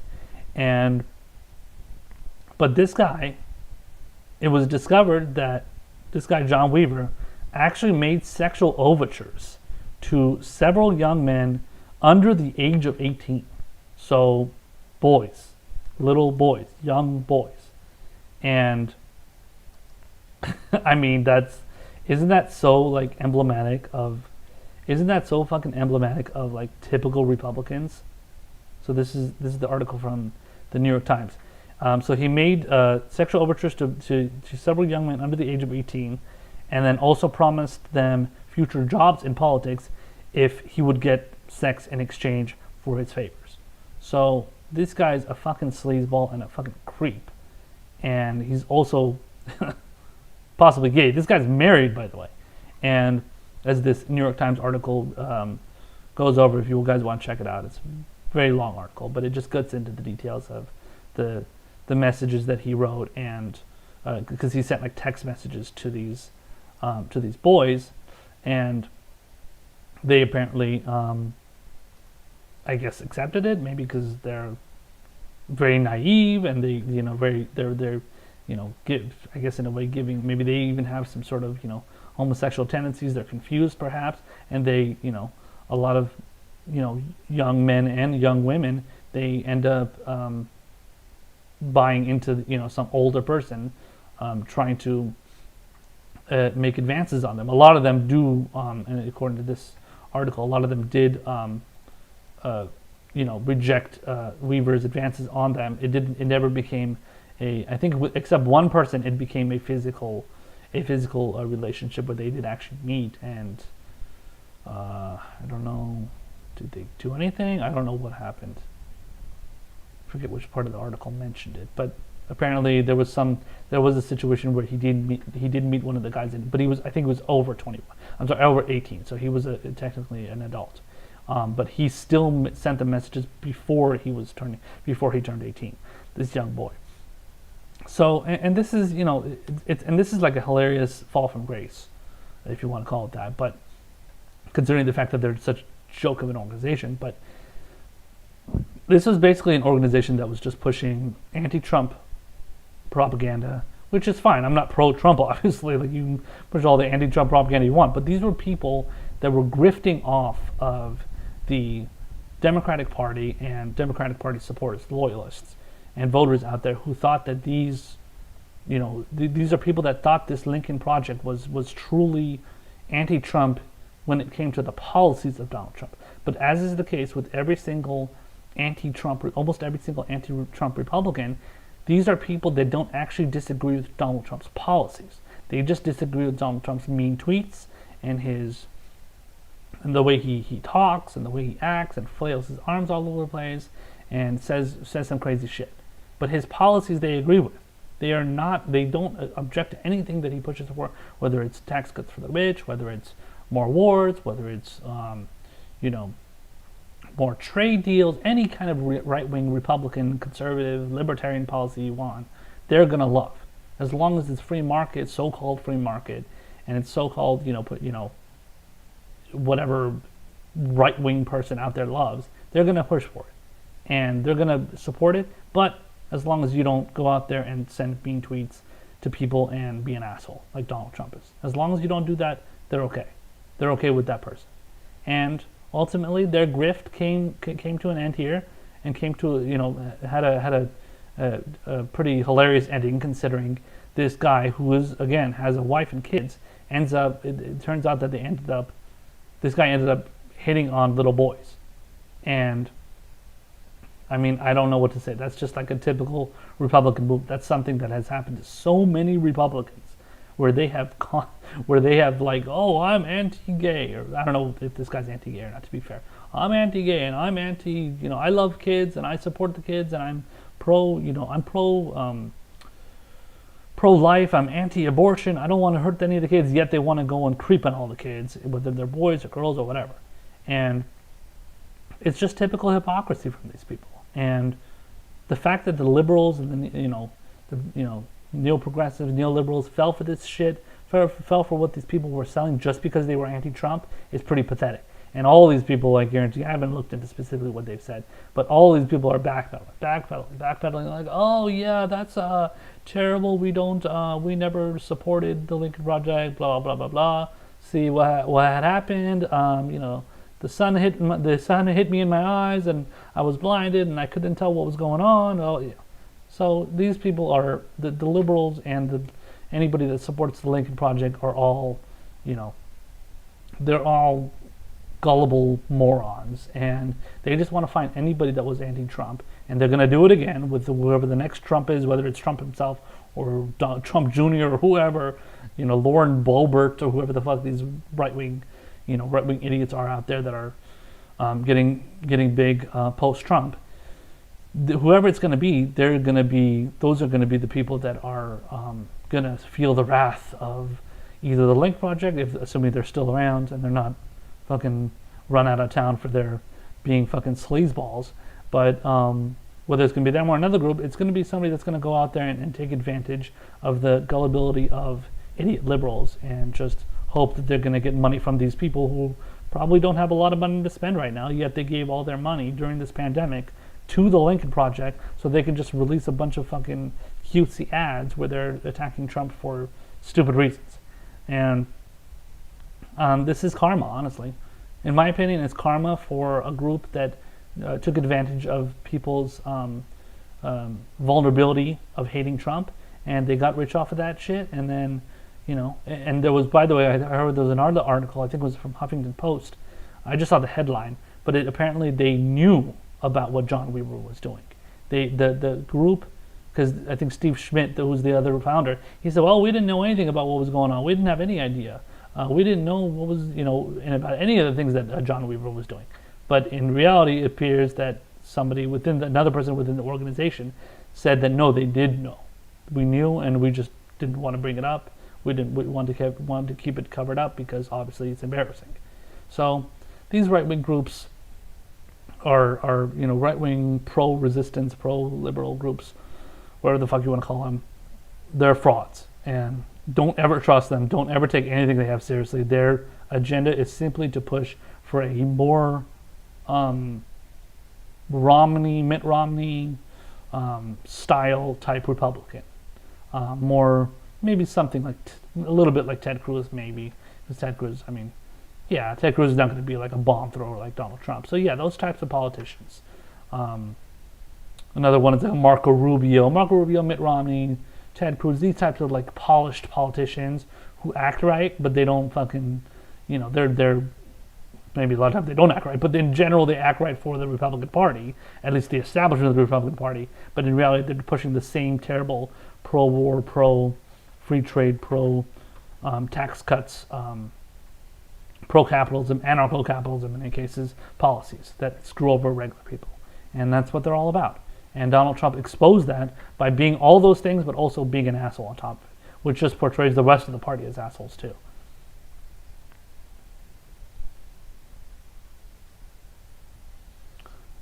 So the last segment here is going to be kind of a fun one, I guess, if you want to call it fun a little bit. Basically, so Van Jones is a former Obama official, and he's also a current CNN contributor, and he's kind of like a typical neo-progressive, neoliberal type. He's, obviously if you work for Obama, he's got to be like that, right? But he's kind of been that typical type to just kind of push for the typical, the typical kind of Democratic Party policies. And he recently, apparently, he worked with Donald Trump during his presidency on pushing for prison reform. And apparently this didn't make a lot of the black community happy. And apparently it also didn't make happy the host of The View, one of the hosts of The View. Her name is Sunny Hostin. I'm going to get back to her in a second. So let me just play this clip real quick where Sunny Hostin asks this question of Van Jones, and he he's not going to take very kindly to it, because it's going to be I guess you can call it a little bit unfair, a little bit harsh, but check this out, and then we'll talk about it on the other side. Now, Van, you do spend a lot of time, threading the middle and trying to unite people. But there are those who really accuse you of being a political opportunist, a chameleon, so to speak, who provided racial cover for former disgraced, twice impeached President Trump. You said this, and I quote, "Donald Trump, and I get beat up by liberals every time I say this, but I'm going to keep saying it. He has done good stuff for the black community, opportunity zone stuff, black college stuff. There's a side to Donald Trump that I think he does not get enough credit for." Yet, just recently, you cried on CNN when Joe Biden was elected the 46th president, and you said, "It's easier to be a parent now. Character matters now. Truth matters." You even mentioned George Floyd and said a lot of people felt they couldn't breathe. People in the black community don't trust you anymore. What is your response? Well, I don't think that's true. The entire quote I said was that Trump has done a lot of good stuff he doesn't get credit for. And then I went on to say the reason I didn't get credit for it is because he's done all this horrific stuff, said all this horrific stuff, and it completely erases what he's done. But what happens is social media will take the clip, but they won't show the full context. And so what I will say is this: my entire life has been about bringing people together to solve tough problems for people at the very bottom who don't have anything. I've spent 25 years fighting against the prison system. I have helped to close 5 abusive prisons. And by working with Republicans at the local, state, and federal level, and yes, including the Trump administration, I have helped to pass 18 bipartisan bills. We got 14,000 people out of the federal prison system with the First Step Act, and more to come. We got 70,000 human beings who were suffering in jails and prisons under COVID, released under compassionate release, working with Republicans and Democrats. Black Lives Matter, math matters too. 80% of black folks are locked up in states that are run in part or whole by Republicans, red states and purple states. So when you can pass a law, as my team has done, in a Louisiana, in a Georgia, in California, Michigan, red states, blue states, and purple states, to get people home, the people behind bars are not sitting up here worried saying, "Get me out of prison, Van," or whatever you do, don't talk to a Republican. They say, "Get me out of prison." And I am proud of the fact that my team at the Reform Alliance, Dream Corps, and Cut 50 have been able to work with anybody to get folks home. At a certain point, we got to stop focusing on rhetoric and look at results. People may not like everything I have said on television, but I try to be balanced. But look at what I have done. Who among my critics have been able to get people together to help folks at the bottom? When we fight like this about everything, and you can't give anybody even a little bit of credit for anything, who hurts is not the politicians, it's not the pundits, it's regular folks who don't have anything, people who can't vote because they're in jail. We have to put their interests first. I'm never going to apologize for putting the interests of people at the bottom first. People need champions. Whoever's in that White House, I've got a responsibility to go in there and advocate and try to get people home out of prison. I'm going to keep doing it, whoever's in that White House. Okay, so Van Jones is clearly very passionate about helping the regular people out there who are suffering. Or at least he says he is. I don't know. I don't follow a lot of what Van Jones does. I just see him on CNN sometimes. I don't watch fucking CNN, so I don't know. If I'm seeing CNN or if I see clips of CNN, I see him there. It is true that he cried on the day that Biden won, which is ridiculous, but okay. So listen, that all those things that he laid out, that's great. I mean, he should point those things out. But the question from Sunny Hostin is so ridiculous, because what she's doing is she's trying to pretend as if she speaks on behalf of all black people. She speaks on behalf of people that are oh, I'm so upset about Donald Trump and Van Jones working together. Okay, you could have an issue with that, but what is the issue that they're working on? Are they working on cutting taxes for the rich? Are they working on fucking over black people like Van Jones that are the same skin color as Van Jones, that came from the same difficult upbringings, which I'm assuming Van Jones did? That's one thing. But that's not what he's doing. He's going out there and pushing for things that help regular people, apparently, according to him. So Sunny Hostin pushing this policy, pushing this talking point as if like, oh my God, look how terrible Van Jones is. It's crazy, and it's fine. Maybe a lot of black people are unhappy about that. Maybe a lot of minorities are unhappy about what he's doing, but he's doing something good. Just look at the value of that specific policy of what he's doing. You can criticize him on that policy. Oh, okay, he's, maybe he shouldn't be working with Donald Trump, but he's working on this policy. Oh, okay, that's good. I see he's working on a good policy with him. See, this is the problem with neoliberals. This is the problem with the Democratic Party. This is the problem with, people that have this ideology. And by the way, this ideology, unfortunately, exists and it permeates through the left-wing movement and people in the leftist movement. This idea that you cannot work with anybody that is not, I don't know. You can work with Democrats who are fucking fascists. You can work with, I don't know, sellouts in the Democratic Party that are perpetuating fascism and perpetuating white supremacy. But if you work with somebody that they call a fascist, or somebody that has pushed fascist policies, Joe Biden has, but a lot of people would be happy if Joe Biden was in favor of Medicare for all. They would all of a sudden be pro-Joe Biden, and that's perfectly fine. You want to be pro-Joe Biden for a certain policy, that's good. You want to be anti-Joe Biden for another policy, that's fine too. So you can switch your support and your support for Joe Biden based on the policies that he's pushing for. That's the whole point. That's the whole reason why policy is important. But what a lot of people want to do, in the case of left-wingers, is they want to say, no, Jimmy Dore had an interview with a Boogaloo Boy. He had an interview with a fascist militia right-wing. That's not even what the guy is or what the group is, but that's what they say they are. They say that about the Boogaloo Boys. And, oh my God, you brought him on the show and you agreed with the guy because he wants to push for, police reform. I guess the guy believed in defunding the police. He believes he supports Black Lives Matter. He supports getting rid of, I think, trade deals or something, and doesn't want to I think he believes in climate change and stuff, so he wants to help the environment. So yeah, just a bunch of left-wing policies that Jimmy Dore was able to see eye to eye on with this one guy, his name was Marcus. I've got his last name, Privada something. But his name was Marcus, and he brought him on the show, and everybody freaked out at Jimmy Dore. How dare you agree with this guy on good policies?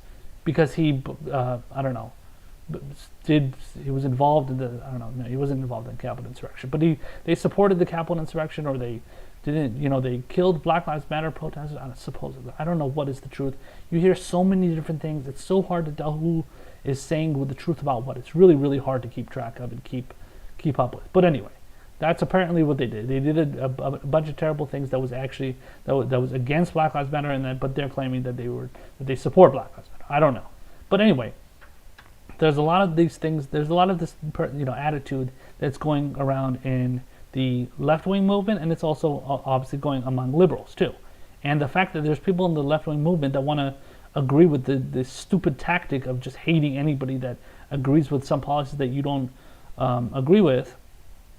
Disagrees with some policies that you support, but then there's also other things that you can agree with, so you can find common ground on, is just ridiculous. So in this case of Van Jones, he found common ground on the issue of prison reform with Donald Trump and decided to work with him on it. What's wrong with that? I don't see a problem with that. I don't see any issue with that. Again, if Van Jones is going out there and pushing for anti-Black Lives Matter policies and so racist policies, pro-fascist policies, pro-racist policies, that's one thing. And you can obviously criticize him for that if he does that, or any other thing that he does that's terrible. But this is the case of him working with him. And notice that Sonny Hostin doesn't say what he's working with him, what he worked with him on. He just said, "Oh, you met with Trump and you said some nice things to him, and you said that he has done he's done something to," I don't know, I forgot what the whole statement was that she said.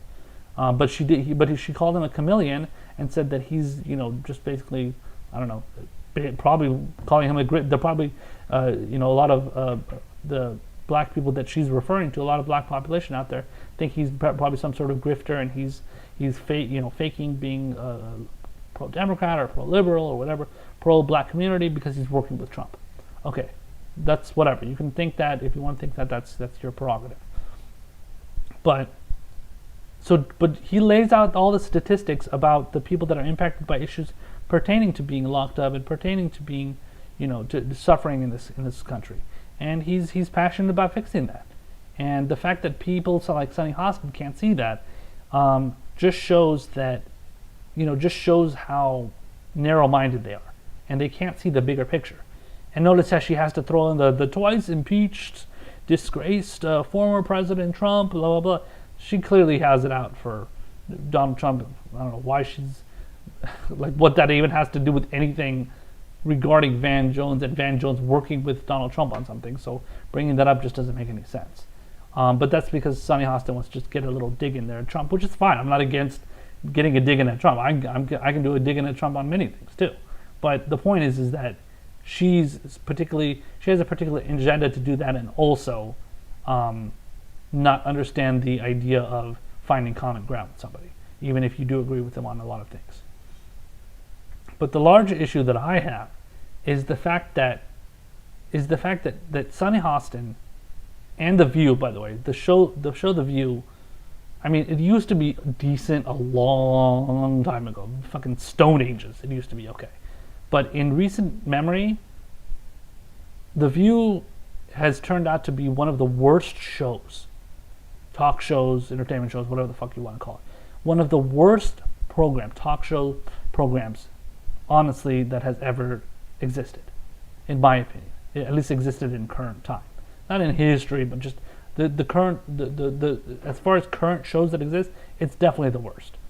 Because when you see the kind of stuff that they discuss and the way they discuss issues, it's absolutely ridiculous. And everything is so based on this outrage of, like, Donald Trump said a really bad thing, or mean thing. Donald Trump said a really offensive thing. Donald Trump offended this person, or Donald Trump, shouldn't have tweeted that. How dare you, how dare you support, like, they even went as far as, like, attacking, like, Bernie Sanders. Whether it was Whoopi Goldberg, Joy Behar, Sonny Hostin, all these people attacking Bernie Sanders, excuse me, attacking Bernie Sanders for, believing in the policies that they believed in. I think they even went after him for having the nerve to challenge Hillary Clinton in the primary in 2016. Bunch of stupid shit, man. And I think Sonny Hostin was probably at the helm of many of those criticisms, along with Whoopi Goldberg and a bunch of other people too. Also criticizing him for staying in the primary too long against Hillary, which, even though he fucking endorsed her anyway. And then in 2020, are you gonna leave very soon from the 2020 primary and let Joe Biden win? A bunch of fucking bullshit. I think Sonny Hostin and I know the rest of them, but Sonny Hostin for sure went out there and said a bunch of shit against Tulsi Gabbard, and Tulsi Gabbard had to go in there and set their asses straight, put them in check. And obviously they're very pro-Hillary. They bring on Hillary Clinton. I think they brought on Chelsea Clinton as well. They gave them fawning interviews. Oh my God, you're so wonderful. You're so amazing. Yes, Queen. Oh, you're the amazing woman that stood up to big bad Donald Trump. A bunch of just typical liberal, fawning from the mainstream press. But in this case, it's a fucking talk show. And these are people that, they talk about political issues as if they fucking care about them. They never get into the fucking details of it. It's all fucking yelling and screaming over each other if they disagree, and just dealing with very surface level issues. They never really deal with real issues that are affecting people. They don't talk about Medicare for all unless Bernie Sanders goes on there and brings it up. They don't talk about ending endless regime change wars like Tulsi Gabbard had to bring on, and a myriad of other issues, free college, all that stuff. Taxing the rich higher, so raising taxes on the rich and all that stuff. They don't talk about these issues in any kind of serious way. And then on top of it, you got idiots like Meghan McCain on there who likes to mention her father John McCain every 2 seconds. They got her on there too, and she's a fucking idiot. And then she's all ranting and raving about how she's triggered by liberals and stuff all the time. So like the whole debate is just like you cannot relate to a single person on that fucking panel unless they bring on somebody like I said, Tulsi or Bernie or whoever, who is actually decent. But if you bring on but if it's just them, they don't know what the fuck they're talking about. And they have a whole segment on that show where they talk about, it's called like the political view. It's like their first segment, the first block of their show or something, where they talk about politics and they don't even know what the fuck they're talking about. So the view is just an atrocious show. They don't know what they're talking about. They don't know anything about real issues. They look at everything from the lens of corporatism and corruption is okay. And I think I covered another segment that they did with Kamala Harris when she was still running in 20. Yeah, she never made it to 2020 when she was still running for the 2020 nomination, and it was still 2019. They brought her on, and her and Whoopi Goldberg were like loving each other and like fawning over each other the whole time and stuff. It was a joke. It was so nauseating to watch. And so yeah, they obviously, you can tell who these people are on the side of, and they're on the side of neoliberal corporate Democrats. Anna Navarro is another person who's like a right-wing Republican, worked for Jeb Bush or something, another failed Republican that she was apparently advising. I think she may have worked for George Bush, I'm not sure. But was advising Jeb Bush, who was an utter failure when he ran in 2016. And she's on there pushing all this like, well, Trump is a Russian puppet, and then he's says a lot of mean things, and then this and that, and then but then on top it says socialism is bad, and then attacking Bernie Sanders and stuff. By the way, she is the daughter of a Nicaraguan Contra, so somebody that was part of the Contras in Nicaragua. She is the daughter of one of those men, and she goes out there and she like brags about it on Twitter. She's like, yeah, I'm pro Contra. Yeah, I'm pro. Yeah, the Contras were wonderful. They were wonderful people. The Nicaraguan government is terrible, and I was, the terrible left-wing Nicaraguan government terrible, but the Contras were wonderful. This is the position that that Anna Navarro takes, and then everybody thinks she's like this wonderful, I don't know, feminist hero or something because she's a woman and she says things that are anti-Trump and makes everybody feel good. It's all about the optics. It's all about how these people look. It has nothing to do with what they actually say that is terrible. If they say something that's terrible, actual people like myself or you or the people that are watching this show, and the people that I'm cool with on Twitter, these people are the ones that see through the bullshit of what The View pushes, Anna Navarro, Meghan McCain, Sunny Hostin, Whoopi Goldberg, all these, Joy Behar, all these fucking celebrities. We see through their bullshit. We see what they're pushing is not right, and it's not anything that anybody should be in favor of. And they're just stuck in their own little bubble, and they think everything they do is right, and everything they do is virtuous, and everything they do is moral. And in reality, it's just like a bunch of shit that nobody can stand unless you're completely clueless on political issues. So that's going to be the end of the show today. Thank you so much for watching.